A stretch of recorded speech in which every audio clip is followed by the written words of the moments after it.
és això, si totes les que són catalanes, aquí parlaven en femení perquè eren noies, en aquest cas les d'aquestes intervencions, si totes ho fan en castellà, és això, no tenim aquests referents que facin aquest tipus de contingut en català, però és que mireu què continuen dient. Diu, i molts youtubers i instagramers tenen molta por a mullar-se en aquests aspectes. Diu, simplement parlar en català, pel que es pugui pensar i perdre subscriptors. Diu, i perdre. Això també ho comentava, el que us deia abans, la Mariola Dinarès, deia, de vegades al programa convidem youtubers o influenciadors catalans que ho fan en castellà i després, diu, no comparteixen l'entrevista a les xarxes per por de rebre atacs, del que els hi puguin dir, no? Per tant, hi ha aquesta catalanofòbia que sobretot ve de fora de Catalunya, però és que clar, els seus seguidors, la majoria són de fora de Catalunya, no? I la Mariola Dinarès deia, diu, clar, abans era com si tu convidaves algú a la ràdio, tu li feies el favor de difondre la seva feina. Diu, ara notem que és al revés, no? Que ells et fan el favor de venir, però que després aquella entrevista no la comparteixen. Això també estem parlant, això, dels anys 2017, 2018, 2019. I jo després li he sentit dir a la Mariola Dinarès que això està canviant a poc. Però clar, fixeu-vos, no?, d'aquest punt de partida. I és molt interessant aquí el que diuen a la segona intervenció. Diu, la Juliana Canet, diu, és molt més paròdia. Diu, de vegades fins i tot fa vídeos maquillant-se amb retoladors de lavabo. Això és veritat, el vídeo que va llançar la Juliana Canet a la fama, no sé si el teniu present, ella feia una paròdia d'aquestes influencers que es maquillen i que surten als halls de moda i no sé què, i ella el feia mig en català i mig en castellà, deia, sí, no sé què, perquè jo t'has de fer la ratlla d'aquesta manera, no sé què, i es maquillava amb retoladors de lavacos, per tant era una paròdia.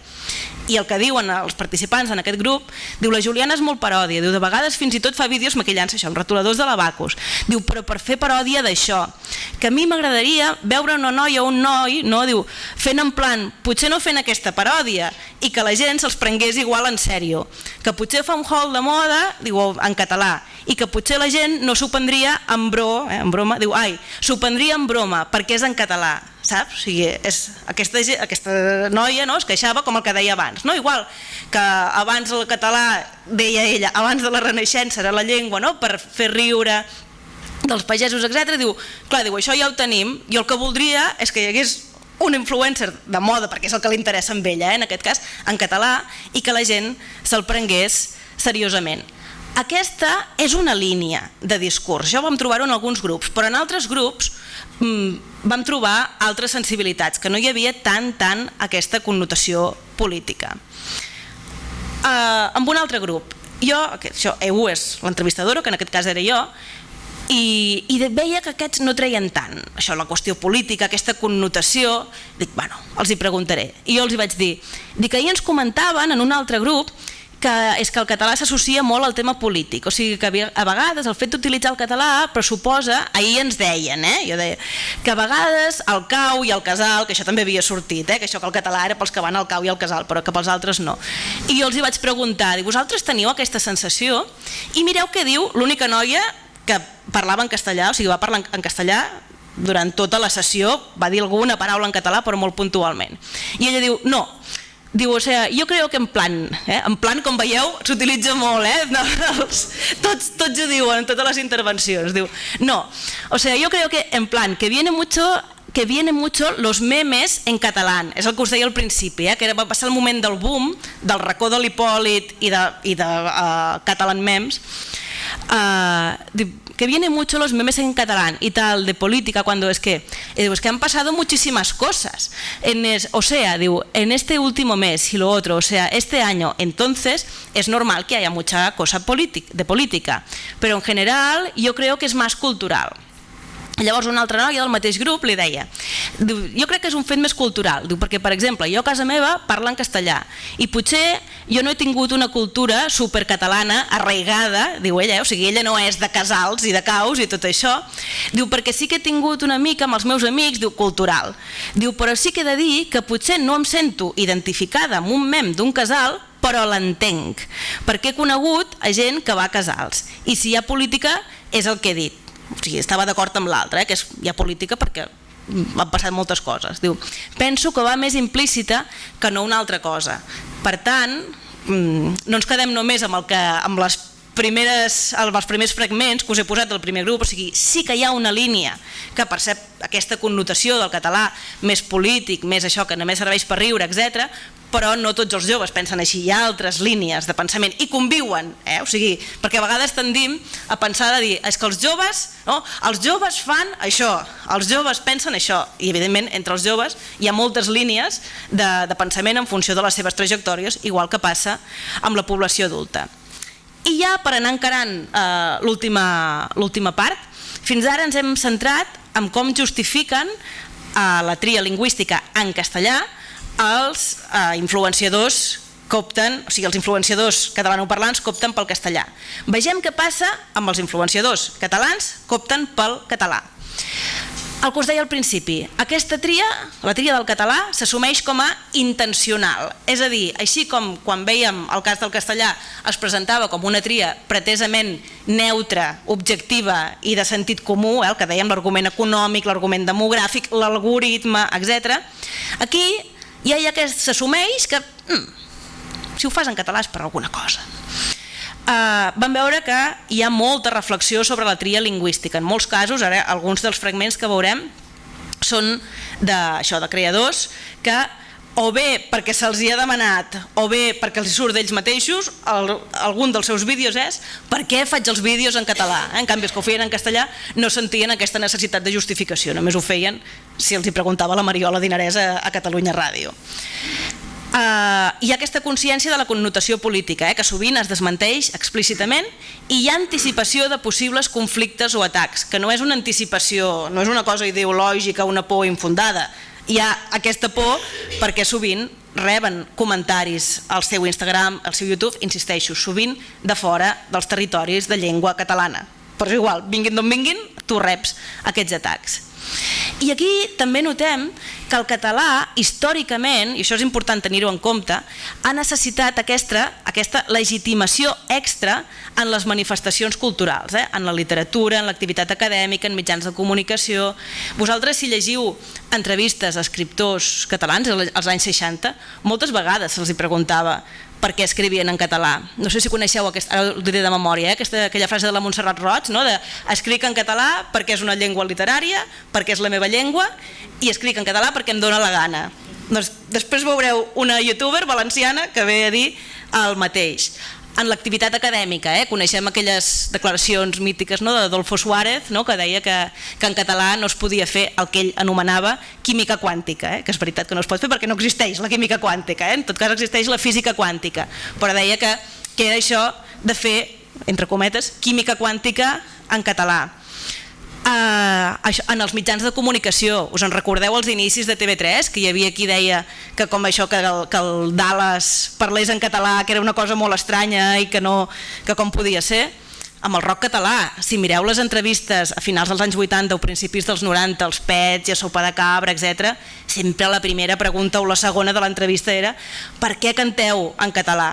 Doncs bé, tot això que sempre el català com a llengua minoritzada que és, doncs passa en qualsevol nou àmbit en què comença a entrar, aquesta legitimació extra per formar part d'aquell àmbit, doncs ara està passant en l'àmbit digital, és una constant històrica. I aquí és el que us deia, en aquest cas és l'Eti de Cat, que és un noi que feia vídeos sobretot centrats en videojocs, i això era un vídeo que ell mateix feia. I deia el següent, explicava, diu, devia ser dels pocs youtubers que havia pujat vídeos en llengua catalana a través del Battlefield, que era utilitzar, jo aquí em perdo, el Battlefield com una excusa per pujar vídeos en llengua catalana, això del Battlefield i el Battlefield. Ja sabeu que jo ho feia amb el propòsit positiu de donar a conèixer la nostra llengua, de donar a conèixer la nostra cultura, treure-li la mala fama que molts, no sé per què, s'entesten en fotre-li. Però bueno, diu, la veritat, al principi vaig començar jo sol a pujar els vídeos, però no vaig ser jo sol. Ben aviat vaig rebre propostes d'altres youtubers. Recordo que em deien que era molt valent de tenir aquesta iniciativa al meu canal, perquè ell, el seu canal el tenia en castellà. Va ser després que va començar a penjar vídeos en català. tot i rebre atacs, etc. Diu, però el cert és que en tot cas els valents també eren ells, els seus col·laboradors, els que l'ajudaven a pujar vídeos. Diu, no estem fent res estrany, Diu, és a dir, quan nosaltres parlem amb el Roc, el Bulli, l'Stray King, etc., i amb més youtubers, ho fem amb la llengua catalana perquè la sabem, la dominem, ens vam conèixer així i vam començar a parlar en català. Per tant, bé, serà natural que quan juguem plegats, evidentment, també juguem en català. Sempre tractant de fer pedagogia, aguantant també molts insults, intentant ser constructiu amb tots ells. O sigui, és algú que habitualment feia vídeos en castellà, però quan es troba jugant amb altres jugadors catalans, ho fan en català. Doncs bé, com que reben aquests comentaris, etc., doncs fa un vídeo explicant per què ho fa en català. És aquesta necessitat de justificació. I ara veurem aquí un dels meus preferits, que és la Miss Tagles, que potser us sona, que és valenciana. Ella, això, també fa aquest vídeo per explicar per què fa els vídeos en català i és aquí quan veureu que recorda una mica el que deia Montserrat Roig en aquell moment. Ella diu, hola trastos, sempre comença així, sabeu que molts youtubers sempre tenen com una manera de començar que sempre és la mateixa. Diu, hola trastos, diu, no anava a fer aquest vídeo, però és que és tan necessari. Diu, moltes vegades m'han preguntat que si parlo en valencià perquè ja no faig vídeos de política, si parlo en valencià per imposar alguna cosa, per a molestar, per a provocar. Últimament m'han dit que si per fardar. Diu, primer que res, jo mai he volgut basar aquest canal en política. Quan he parlat de política, i d'això ja fa temps, ho he fet perquè en el seu moment eixes accions polítiques han atacat directament a una de les coses de les quals estic més orgullosa, que en res en la meva vida, i és la meva llengua. Diu, sí, diu, podria directament dir és el meu canal i parle com em dóna la gana i tracto els temes que m'ixen de la figa. Diu, que també, que hòstia, diu, que és la veritat. Però volia fer així una explicació breu i ràpida dins de lo possible per deixar algunes coses clares ja d'una volta per totes. Parle valencià perquè m'ix de la figa. Diu, jo m'he criat en València, des de sempre, ma mare, ma abueles, mos tios. A casa m'he criat en valencià. Això que vegeu aquí és una persona real. Jo així a YouTube no vinc a fer un personatge, és l'argument aquest de l'autenticitat. És que ningú canal que faci contingut en castellà o en qualsevol altra llengua se li qüestionaria per què ho fa en la seva llengua. Per tant, per resumir, aquí veieu les línies de discurs per legitimar en aquest cas la tria del català. El de la competència lingüística, naturalitat, espontaneïtat. Això també passava amb el Joan Grivé, és a dir, ho faig en català perquè el parlo millor, que és el contrari del que deien els que ho feien en castellà. No, ho faig en castellà perquè puc, perquè el parlo molt bé.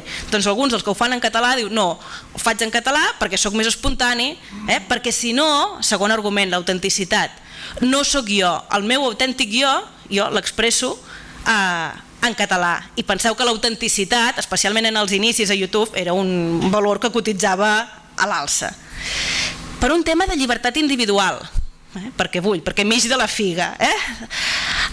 L'audiència imaginada, en aquest cas, així com veiem que els que triaven el castellà parlaven al món, que a la pràctica era Llatinoamèrica, en aquest cas és, no, jo no parlo al món, jo parlo a la meva gent, i aquí no ho he posat perquè anem justos de temps, però n'hi ha alguns que també parlen de dir, no, jo parlo als meus, jo no vull parlar a tothom, jo tinc no ho diuen així, però un nínxol de mercat, que és el que vull explotar. I en canvi la militància lingüística queda en segon terme, normalment és més implícita que res. Per tant, ara sí, per anar acabant. Oportunitats pel català a les xarxes. En primer lloc, hi ha una certa demanda per part de l'audiència. Hem vist alguns dels fragments dels grups de discussió, però és que de vegades hi ha la idea, no, és que això és que no hi ha prou demanda. Hi ha un exemple que és el d'Eufòria a TV3, tot i que s'ha fet 20 anys tard, o sigui, quan jo anava a la universitat, llavors començava Operació Triunfo, doncs al cap de 20 anys, llavors TV3 ha pensat que era una bona idea fer un programa com Eufòria, doncs dirigit a joves, doncs bé, resulta que ha triomfat, tot i anar tard, i quan s'han fet 1000 edicions d'altres programes d'aquests en castellà. Per tant, quan a l'audiència li dones un bon producte, l'audiència respon. Una altra oportunitat és la saturació progressiva del mercat en castellà. Tu, si et vols diferenciar, i això ho diuen per exemple els 31 FAM, que fan música en català, no sé si us sonen, deia, clar, en tot el tema de les músiques urbanes, ells ho han dit en entrevistes, obertament, diu, si ho fas en castellà no destaques perquè ja està molt trillat al mercat, diuen ells. En canvi en català tens aquest nínxol. Doncs això ho hauríem d'aprofitar també a les xarxes, però abans, és el que us deia al principi, hem de trobar maneres de fer rendible aquesta activitat. No serveix de res tenir, com el Podgis, 80.000 visualitzacions si després d'això no en pots viure. El mercat en català és relativament acotat i homogeni, i això és un camp propici perquè sorgeixin el que s'anomenen microinfluenciadors, és a dir, persones que potser no tenen 3 milions de seguidors però sí que en tenen 10.000, per exemple, i dintre el seu nínxol de mercat sí que tenen una influència i sí que poden arribar a condicionar els comportaments dels seus seguidors. Tenim un imaginari col·lectiu propi i això es nota molt amb la gent, amb la comunitat que ja hi ha a les xarxes. Actualment aquest imaginari col·lectiu es basa molt, per exemple, en els personatges del Club Super 3. O sigui, és això, és a dir, quan creem comunitat, i cal crear comunitat en català, per crear aquesta comunitat virtual imaginada, però que funcioni en català, és important mobilitzar aquest imaginari col·lectiu propi. Per què? Perquè la gent que en forma part se senti precisament que és part d'això i que allò va per ells i no per algú altre. Ara en veurem un exemple. I llavors tenim exemples d'èxit, el que us deia, Juliana Canet, Miquel Montoro, Pol Gise, tot i que ara ja no ho fa en català perquè no va trobar manera de rendibilitzar-ho econòmicament. No sé si coneixeu l'etiqueta Estic Tocat a TikTok, que no